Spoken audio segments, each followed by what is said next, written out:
organic, unpredictable, unknown, lovely, beautiful, a sense of fulfillment. This is part of the pleasures of life and not the chores of life.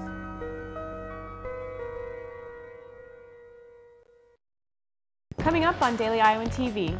More passengers and more services. Find out what's new for the university's NightRide program. And with the announcement of the iPhone 6 release date today, students have a lot to say about the new product. And in sports, me, Jordan Walsh. All that and more is just ahead. Daily Iowan TV starts now.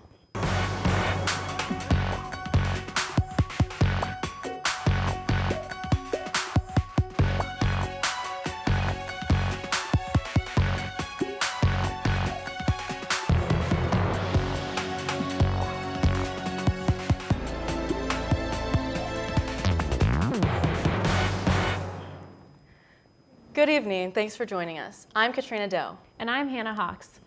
While medical marijuana has been inching its way into legalization around the country, one man is facing 3 years of probation for its use. Officers found 71 marijuana plants growing at 48-year-old Benton McKenzie's home in Long Grove. McKenzie said he used the marijuana to treat his terminal cancer.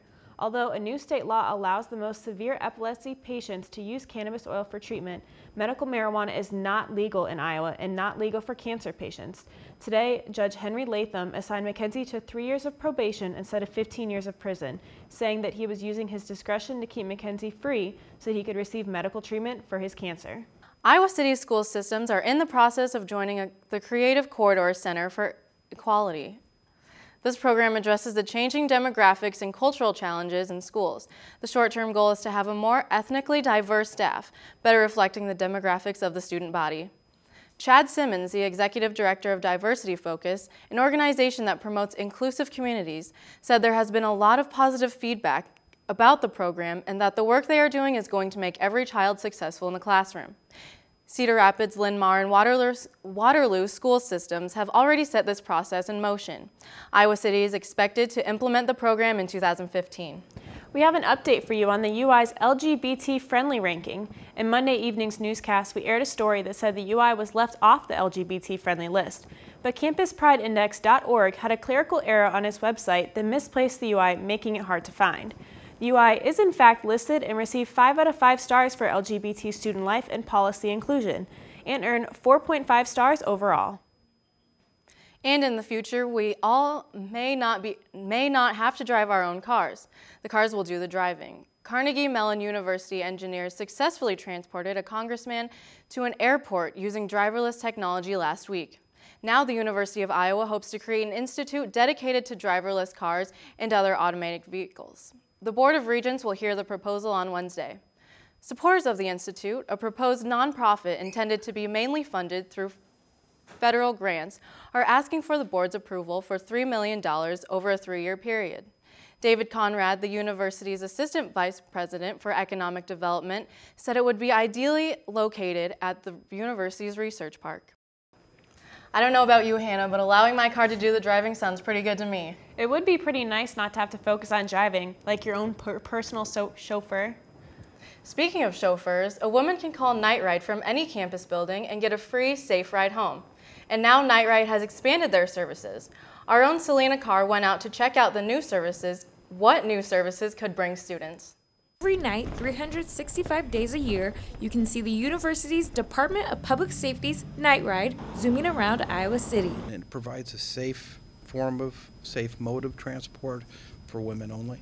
Women who use NightRide can now look forward to new rider accommodations. Public Safety added a second bus in March and last week increased their hours of service from 10 p.m. to 6 a.m. The Associate Director for UI Police explained the changes are about providing a better service. Ridership has increased and the efficiency has increased. Last August, ridership was at 546 passengers, and in August 2014, it increased to 1,239. Security officers who drive the bus see the difference firsthand. Back in March where we got the second van, and it was almost overnight, our numbers doubled. And because actually, you know, with that one van, it was almost every trip, every seat was full. NightRide's new changes are all a part of President Sally Mason's 6-point plan to combat sexual assaults on and off campus. It's a big means of violence prevention on our campus. So it gives women the opportunity to really take the control of their own personal safety. And if you're a woman who wants a safe and convenient way to get home, NightRide's increased services may be the best option for you. Selena Carr, Daily Iowan TV. And still to come on tonight's show, what are students saying about the new iPhone 6? And coming up in sports, the latest from Kirk Ferentz on the condition of Iowa's Brandon Sheriff and Drew Ott. The weather has been getting much colder lately. I just don't know if I'm ready for fall yet. Me neither. Let's check in with our own Taylor Smith, who's standing by in the weather studio. Taylor, is summer really coming to an end? Yes, guys. Unfortunately, summer is coming to a close. To start off your hump day, tomorrow morning we will experience a high of 74 degrees with a chance of thunderstorms. So make sure you have your umbrellas, but don't panic because tomorrow afternoon you can expect clear skies. Tomorrow evening is going to be beautiful with some clouds at night. Students, don't let the thunderstorms get you down. On Thursdays, temps will be in the mid to upper 60s with clear skies during the day, followed by some partly cloudy skies throughout the evening. For the remainder of the week, you can expect the same thing, a little light rain with temps in the mid-60s with partly cloudy skies. Hawkeyes, big game ahead of us. Saturday will be a beautiful day for some football. Temps shall remain in the mid-60s with partly cloudy skies. As fall rolls around the corner, tune in to Daily Iowan TV for all the latest weather needs. Back to you at the news desk. Thanks, Taylor. This afternoon, Apple unveiled the awaited iPhone 6 along with other new technologies. Our own Nick Fisher hit the streets to get student reactions on the new product's release. The highly anticipated iPhone 6 and its new larger version, the 6 Plus, were presented to the public for the first time today at an Apple launch event in Cupertino, California. The event also showcased Apple's new operating system, iOS 8, which featured a new program, Apple Pay. With one-touch checkout and no information entry, Apple Pay will allow for easier online transactions. The event also gave Apple the opportunity to showcase their newest device, Apple Watch. While Apple Watch is not expected to release until 2015, iOS 8 and the iPhone 6 and 6 Plus will be available much sooner, with the new iPhones hitting store shelves on September 19th. We talked to students around campus to find out just how long it would be until they had the iPhone 6 in their hands. I would definitely be the first in line if my contract was up and I could do it for a little cheaper price. I'm an iPhone guy. I've always liked the iPhone, so it seems like it's going to be pretty sweet. Yeah, I'll probably get it. I always like the latest technology, and as soon as my contract's up, I'll for sure get it. I tend to be one of the person to wait around to get it because I like to wait till my contract expires, and I don't really think it's necessary to pay the money to get the newest iPhone. And the one that I have now is just fine. iPhone 6 and 6 Plus prices will begin at $199 and $299 respectively. Nick Fisher, Daily Iowan TV. Katrina, what do you think of the new iPhone 6? You know, I'm not really sure about the bigger screen, but I guess we'll see. The University of Iowa ranks 27th among the nation's best public universities, according to the latest rankings published by U.S. News and World Report. The university jumped up 2 spots from 29th received last year. The ranking places the UI in a tie with the University of Minnesota and Virginia Tech. The magazine also ranked undergraduate programs in business and engineering. Among all the public and private universities, the UI's Henry B. Tippie College of Business placed 34th. The College of Engineering ranked 32nd. In other news, a high school principal was arrested on suspicion of public intox over the weekend. Last Saturday at the Iowa versus Ball State football game, 44-year-old Lee Davis Griebel was found at Kinnick Stadium sitting near a garbage can with vomit on his shorts and a pile of vomit near him.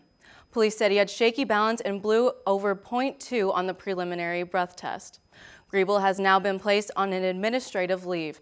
He will remain on leave as the Adel School District determines a course of action. Now let's toss it over to Jalen Socek and Danny Payne, who have the latest from Kirk Ferentz's press conference earlier today. A lot of talk as offensive lineman Brandon Sheriff was reported as having surgery early Tuesday morning on his knee after his injury on Saturday. Guys, what's the status on Sheriff?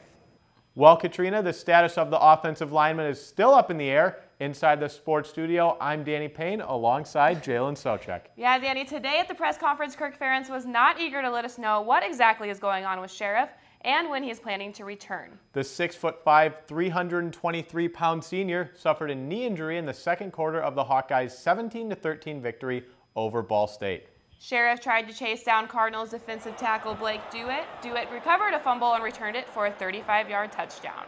Early this morning, Sheriff was reported to have had knee surgery according to KCRG TV9 and will be out 2 to 3 weeks. But when Ferentz was asked about Sheriff, he didn't have much to say. We don't know that. He's day-to-day right now. He was injured Saturday, and we got a couple guys that are stiff and sore right now. We'll see how it goes. And after the press conference, Sheriff was spotted using crutches walking into the football facility. Sheriff's surgery isn't the only injury Iowa is facing today, as defensive end Drew Ott was involved in a moped accident early Monday morning. Iowa City Police were called to the corner of West Benton and Greenwood Drive just before 7:30 a.m. after a car hit the driver of a motorized scooter identified as Ott. A witness said Ott showed concussion-like symptoms and appeared to hurt his knee. The defensive end was not wearing a helmet.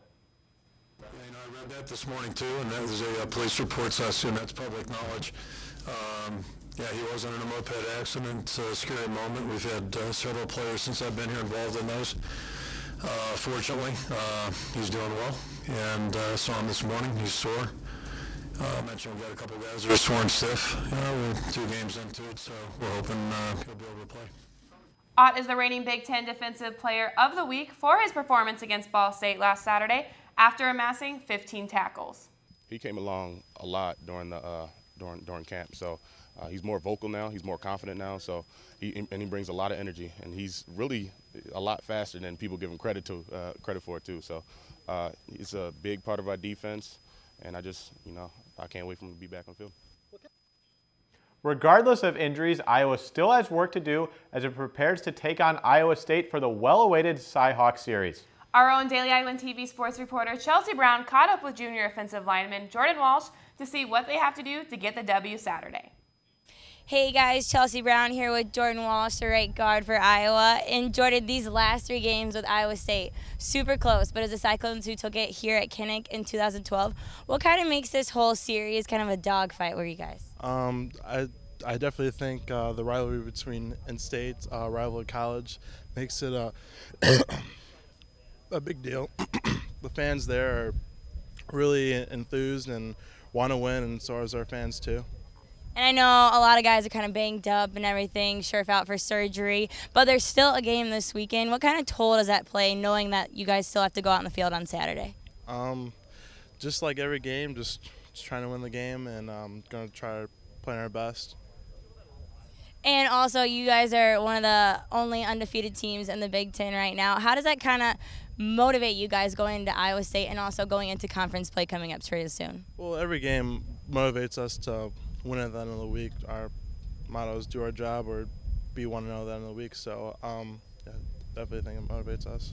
All right, well, thank you, Jordan, and back to you guys in the studio. And before we go, junior field hockey player Natalie Cafone was named the Big Ten Offensive Player of the Week. Cafone paced Iowa's offense attack with 3 goals on 5 shots and a 4-3 win over number 6 Virginia, while earning 6 points in Iowa's home opening victory. This is her 2nd career Big Ten Offensive Player of the Week honor. Well, unfortunately, that's all the time we have for tonight. But be sure to check us out tomorrow as we catch up with basketball's 3-year walk-on guard Kyle Denning about earning a scholarship. Hannah, Katrina, back to you at the desk. Thanks, Jalen. Only with Daily Iowan TV can you get a sneak peek into tomorrow's pages of the Daily Iowan. Find out what the community has to say about regulating taxi cabs after the alleged assault last winter. And Seashore Hall may be getting a renovation in the future. The university is asking for $67.5 million to help renovate the building. Also look out for coverage of the 2 gubernatorial candidates tomorrow in tomorrow's Daily Iowan and in tomorrow's newscast. That's all we have for you tonight. Catch up with us tomorrow night at the same time or anytime online at dailyiowan.com. Have a great night.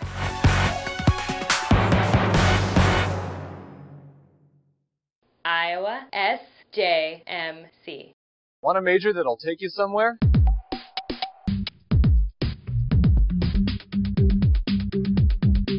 I joined and now I'm in Los Angeles, California, interning for Conan O'Brien at Warner Brothers Studios. Iowa SJMC.